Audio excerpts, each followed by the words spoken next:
So he was saying the COVID vaccine pota toppa kammi aayirumada. So I was 100 kilos. I am asking the patients to lose weight. And the patient is saying, nee first lose panna, adukapram paathukalam. Recent trend, everybody is going back to the ancestor lifestyle. So if you go with the 5-star buffet, now there is palaya soru in the line. Wealth is coming very freely, but health is going away very freely as well.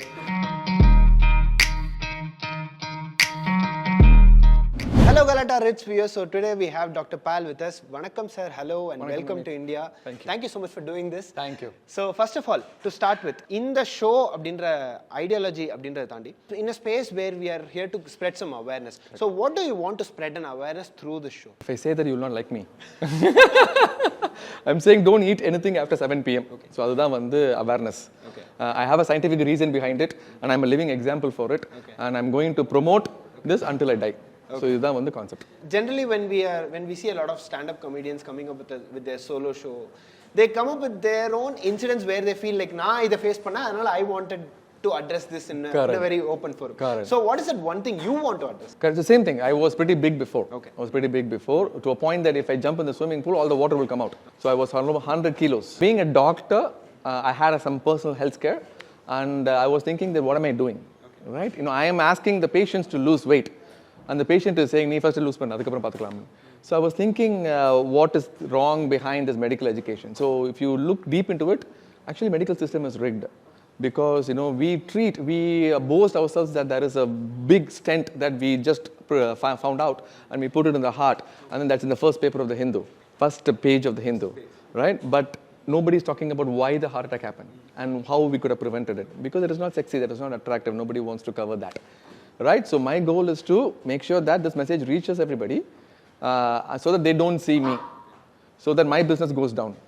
But I know that my business will not go down because people will not do this. Okay, why shouldn't we have anything beyond 7 p.m.? Because we are born like that. We are born like that. If you look at our ancestors, so look at them. So they woke up in the morning when the sun rises, right? And they went for hunting. Right? And then when they do 10 hunts, they're successful one every 10 hunts. Okay. The remaining 9 hunts, they go for hunting and they don't eat anything. All right? They need to fast. There is no other way. They need to fast. And even if they hunt, they found a deer or something else, and then they are cooking and then they are eating, right? When can they eat? They have to eat before sunset. There's no light. Okay? We call this as a light contamination. Right? There are lights everywhere. And if you look at the recent trend, everybody's going back to the ancestor lifestyle. So if you go with the 5-star buffet, now there is palaya soru in the line, exactly. Right?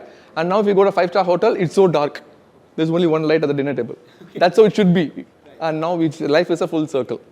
People are involved in so much techie now, and they are being advanced to a point that wealth is coming very freely, but health is going away very freely as well.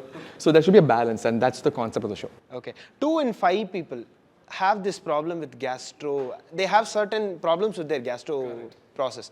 So at the end of the day, everybody is going through something which is not being told out and which is like a very taboo topic to talk loud. How do you see this alarming trend of people getting gastro-related problems? 2 in 5 na appo yeah, it's pretty common. 30% வந்து அதிகமா ஏறிட்டு இருக்கு. So இது எப்படி பாக்குறீங்க? That's why there's a big demand for gastroenterologist.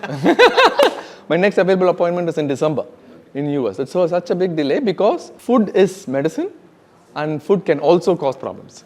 So that's whenever there is a problem with your GI system, gastro system, which means something is wrong. And that's why they say, go with your gut. Okay, yeah. Right? So whenever there's a problem, you just say, okay, go with your gut.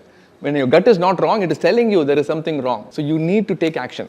Okay, you need to take action. People who are having heart attack and everything, if you track back, there will be some kind of GI issues most of the times. What is this thing with idli, sir? So I am a gastroenterologist, so I promote anything that promotes good gut bacteria in the intestine. There is a good bacteria, bad bacteria in the gut. Okay, we need to promote good bacteria as much as possible, bad bacteria as low as possible. This is like a Manik Basha movie. Basha should be up, Antony should be down. If not, chuma ange paaru kanna adu mari panni vitruvaanga. So to promote good bacteria, we have nothing in the modern trend. To decrease a bad bacteria, we have everything. We have pizza, burger, biryani at night, anything that goes beyond our ancestor lifestyle, our gut bacteria doesn't like it. Our ancestor likes idli because it is fermented food. And the fermentation of idli batter will promote this good gut bacteria. We call this as a second brain. Okay, this first brain, second brain. Your depression, your mood is linked to this. There is research that says that if you have good gut bacteria, you'll have good mood. If you have bad gut bacteria, you'll be depressed. To a point that if you look for children with autism, with young kids, they did a research on good bacteria, bad bacteria on the stool. They looked, the stool of the patients with autism had more bad bacteria than good bacteria, which means that gut needs to have a place, some kind of role in terms of your mood, which makes you think better, which makes you look better, and we can choose Galatta Ritz to watch. That's a smart way to plug in. Thank you so much for that. But nowadays, I see a lot of people, going behind this craze of having biryani at the midnight, or let it be early morning, 4 o'clock, 3 o'clock and all. So how do you see this, sir? How do you see this trend of people going behind food early morning? Yeah, food has been treated as emotion these days. People pour love in terms of food. So when they eat at night, all our digestive hormones goes to sleep at sunset. Basically, they're saying that, okay, don't eat anything, but we don't. We keep on eating. Okay, if you see the movie Anjali, they say, Endru, right? You feel annoyed when somebody wakes you up in your sleep. Exact same way, hormones will get extremely annoyed. Okay, but what to do? The hormones are born in your body. No other way. It needs to work. It will keep on working for one point of time. Okay, it is not husbands to keep on working no matter what we do. Okay, one point of time it will give up. So when they give up, that is where your waste starts to increase. Okay, and if you backtrack, it is not the biryani that you ate yesterday. It is a biryani that you ate 10 years ago. Okay, on a weekly basis, regularly basis, you kept on damaging your gut bacteria, your hormonal status, and then now you are saying that I didn't do anything wrong. All of a sudden I get a heart attack. How come? So it is not about just alcohol and smoking anymore. If you don't not doing physical activity is being literally equal to smoking. Same way, eating biryani at night is almost equal to drinking alcohol at night. So every vlog we see every video we get to see from your side has a story within your side saying, my friend Saravanan or my friend anyone. Right. So who is your friend now? And we want a story from you right now for the biryani thing. Can you just tell us a story? So my friend Saravanan Kumar is a real person. Real person. Oh, yeah, it's a real person. It's a real person, okay. In Minneapolis, he lives in Minneapolis. Okay. First time during COVID videos, I used his questions to answer in the video. So that became a trend. In the comment section, people were like, who's the Saravanan Kumar? Who's the Saravanan Kumar? Hey, Then I started using his questions for other videos, but super duper hit.